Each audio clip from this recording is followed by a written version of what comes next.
Time to pivot now, though, to NFL Network analyst and Hall of Fame quarterback Kurt Warner, who joins us now here in the second hour of the show. And Kurt, thanks for giving us some time. We appreciate it, especially so soon off the heels of the Super Bowl.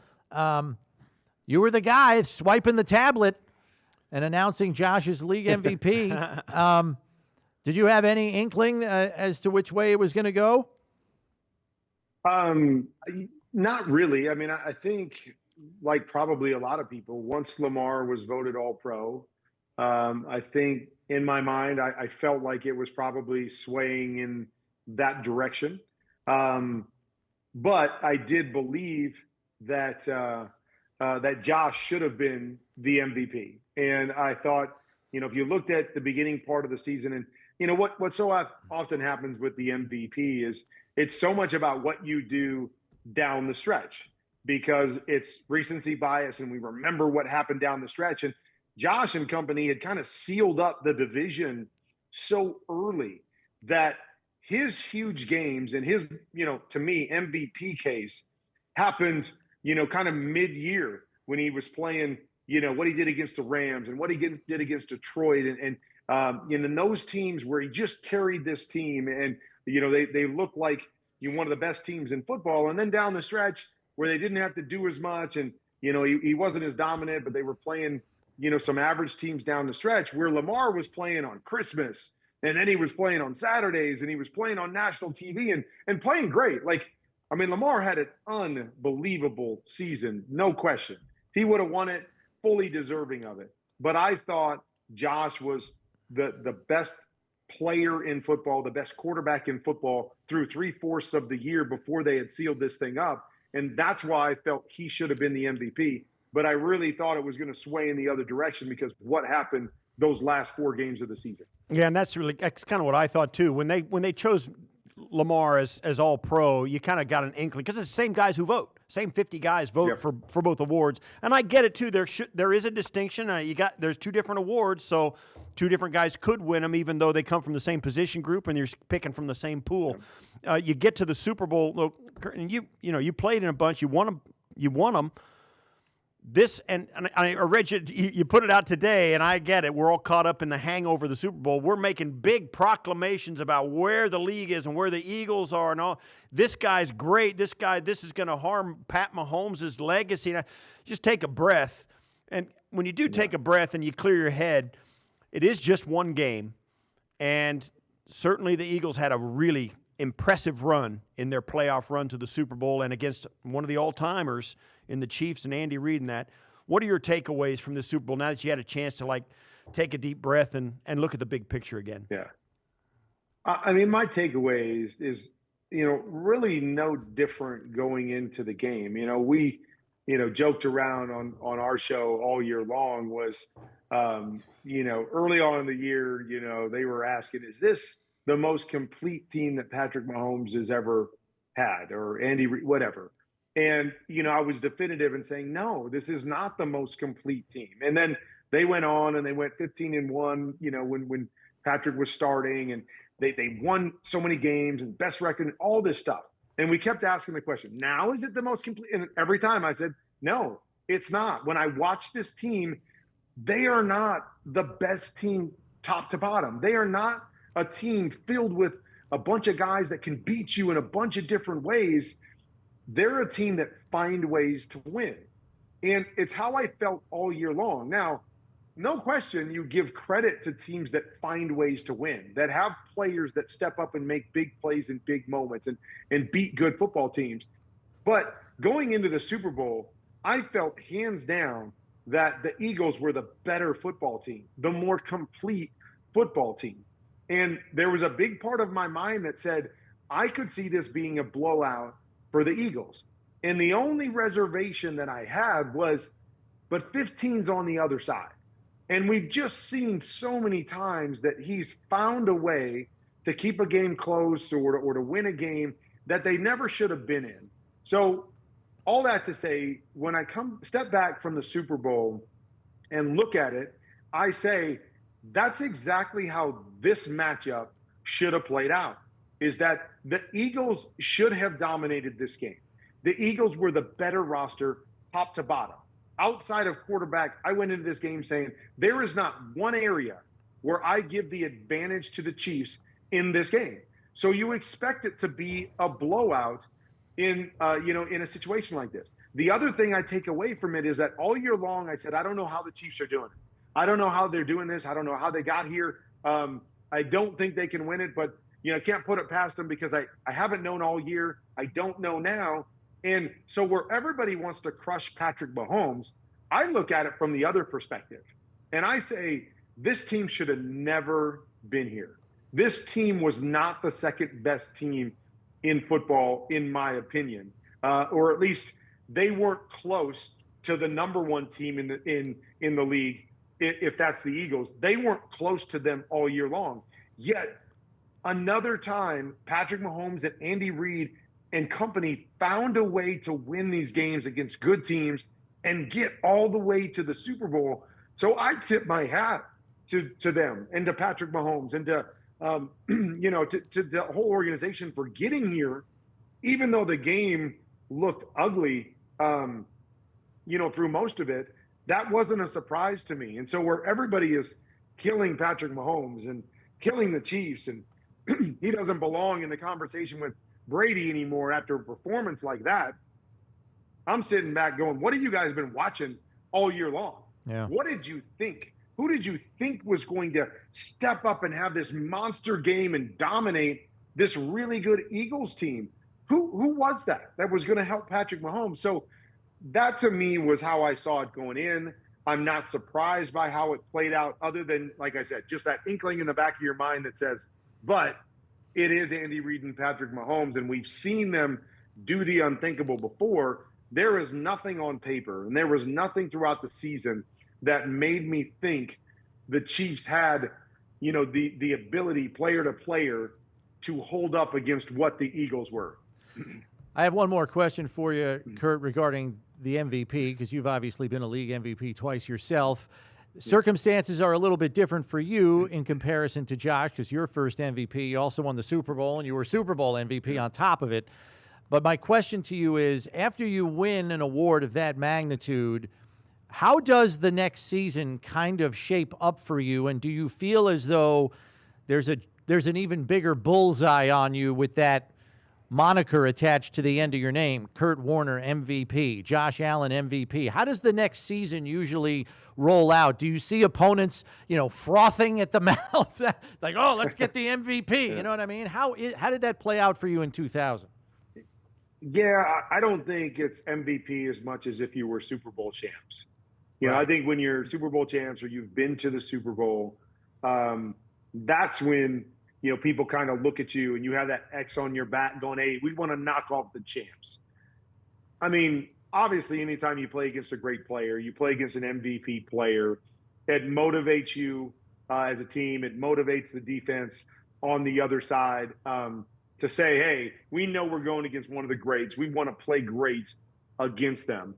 But I don't think it has quite the same oomph to it as a team that went deep into the playoffs or a team that was playing in the Super Bowl or won the Super Bowl in terms of, how people are elevating their game to play them. So I still think for Josh going into next year, it's more about proving you can be a Super Bowl or a championship quarterback than it is to defend your MVP, because I think we all know Josh is a really good quarterback, and he's played at that particular level for a number of years. So this isn't something that's like, oh gosh, now he's an MVP. Now we got to take him down. I think the question remains, show us in the biggest moments against the best teams in the AFC, you can play your best football and elevate your team to the Super Bowl. And that's really what's going to be, kind of following Josh way more than the MVP will be. So you've won Super Bowls, and you also lost a Super Bowl, so you know the crushing, how that feels. Put yourself in the spot where the Kansas City Chiefs are. Obviously, they have some soul searching to do. You always do. I mean, it hurts. And now you got a head coach, and people are saying, well, Pat Mahomes might win another couple of Super Bowls anyway, the next couple. But Andy Reid's 68. You know as well as anybody, Andy Reid, head coaches mean something in the NFL for the success of a team, right? Andy Reid is as much responsible for the Chiefs' success as Pat. as anybody else. And he's 68. And he says he still loves it, and I believe him. Yeah. But he's 68. You know, Yeah. how much of a change, and when the Chiefs do come to the end of this, how do you think it's going to look? Yeah, I talked to Andy. You talked to him before, did an interview with him before, and kind of talked a little bit about that. And I don't think he has any intention of retiring anytime soon. Either. Still loves it, and as you said, and so I feel like he's going to be around for a while. I think he understands. I've got Patrick Mahomes, and so it makes all of this easier when I've got that guy in my corner. As we go down the stretch, it doesn't make it quite as hard and much of a grind when I know I have a chance every single year. I also did have to interview him after the Super Bowl, for our radio broadcast. And the one thing that I would say is, I lost some Super Bowls, and I lost some heartbreaking Super Bowls, one on the last play of the game and one with an unbelievable catch with 30 seconds to go. And those are hard to get over. The one thing I would say about this, like the first question I asked, Andy, your initial reaction, and he's like, we got beat. Like, we got dominated. We were not the better team. And I wonder if that makes it even a little bit easier to know kind of what we talked about is that we overachieved this year. We did something special. We gave ourselves a chance for a three-peat and understand how hard that is. And then look at where we were roster-wise and say, man, what an accomplishment. And we got into this game, and it's disappointing. Nobody wants to lose. Nobody wants to be embarrassed in the Super Bowl. But being dominated across the board, I think sometimes can make you walk away and go, yeah, it is what it is. I get it. I understand. We didn't just go out and not play our best game. We went out and played against a better team, and the better team beat us today. So you walk away from it and go, we've got some retooling to do, some rebuilding to do. What an incredible accomplishment we just had. But this just kind of shines a light on the fact that we're not good enough right now. We're not good enough, as we were maybe a couple years ago to dominate and just find our way back. This year was really tough. And so I think this can help put that in perspective a little bit more and help them kind of catapult them into the offseason going, all right, a lot of deficiencies here. How do we surround Pat with the proper team where he doesn't have to do as much and carry us? And then when we play against the best teams in the league, we truly have an opportunity to compete and win more championships. Last one from me, Kurt. Where do you feel this performance leaves Jalen Hurts? Obviously, he's the MVP of the game. And look, they were determined to stop Saquon. And for the most part, they kept him in check. So the game on offense was largely on Jalen's shoulders. And he came through for them and made several plays through the course of the game. Do you think this vaults him into another stratosphere here in terms of quality of quarterback? Because I think he's always been knocked because of all the elite talent he's had around him, whether it's, their number one defense in the league, an A1 receiver in A.J. Brown, maybe one of the best backs in football in Saquon Barkley. So does this kind of help, tamp down that narrative? Well, I mean, I think if you've watched Jalen play and you know who Jalen is, well, first thing I'll say is teams win championships, right? Quarterback has a huge say in getting teams there and obviously playing well in the moment, but teams win championships. And so we have to understand that on both sides of the ball. I don't think, and again, I guess only speak for myself, but I've never been critical of Jalen as a football player and as a winner and as a leader with his football team. He's shown that at every level he's been at. And to me, he's at a high elite level in terms of those things.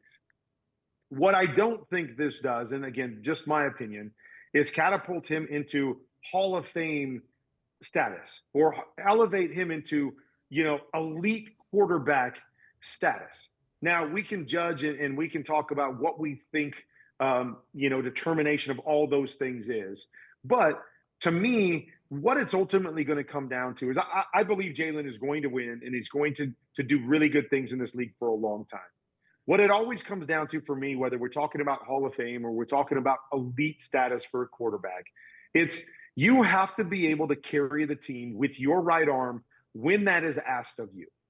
And and usually for a period of time, not just a game or two. And that's what elevates you to elite or a Hall of Fame quarterback. Not just winning and not just leading, but doing those things is kind of how I see the Hall of Fame, is like it's a collection of the greatest players, at their position that we've ever seen.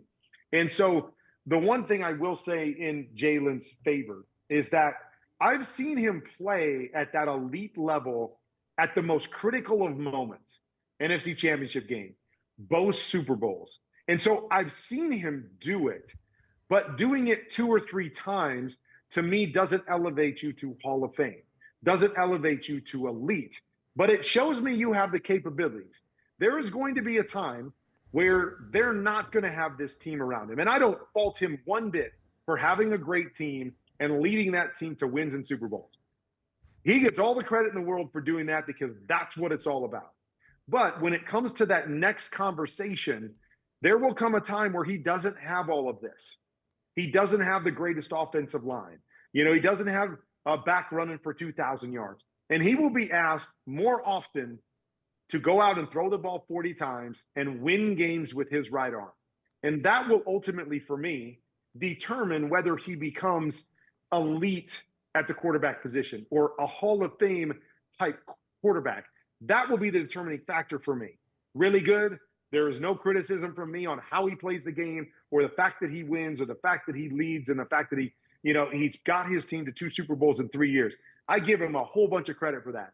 But I'm just not ready to elevate him into, you're an elite quarterback because your team won the Super Bowl or even because you played really well in the Super Bowl.